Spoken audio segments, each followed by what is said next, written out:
Pak Afghan Torkham border 9 روزہ بندش کے بعد پیدل آمد و رفت اور امپورٹ اور ایکسپورٹ کے لیے کھول دیا گیا۔ بارڈر کھولتے ہی آمد و رفت اور تجارتی سرگرمیاں بحال ہو گئی۔ دونوں جانب سے پھنسے ہوئے مسافروں کی وطن واپسی شروع ہو گئی۔ لوگوں میں خوشی کی لہر دوڑ گئی۔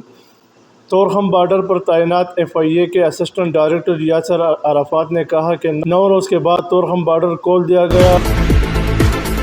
بندش کے باعث چند دن رش زیادہ ہوگا۔ روٹین میں 4 سے 5 ہزار ان اور آؤٹ ہوتا ہے۔ تورخم بارڈر پر مکمل طور پر ویزا پاسپورٹ سسٹم نافذ ہے۔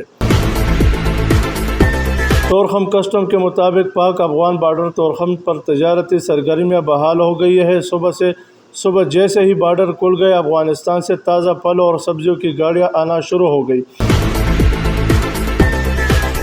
اور تورخم نادرہ پوائنٹ پر جب گاڑیاں پہنچ گئی تو کڑے شہری خوشی سے جھوم اٹھے اور گاڑیوں کا تالیاں بجا کر استقبال کیا۔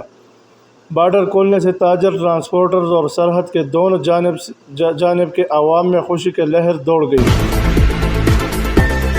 تورخم کسٹم کلیئرنگ ایجنٹ سے معلوم ہوا کہ تورخم میں NLC کا اسکینر خراب ہو گیا، جس کے باعث گاڑیوں کی کلیئرنس متاثر ہو گئی، جس پر مقامی کلیئرنگ ایجنٹس نے سوشل میڈیا پر احتجاج بھی کیا اور اسکینر فوری درست کرنے کا مطالبہ کیا۔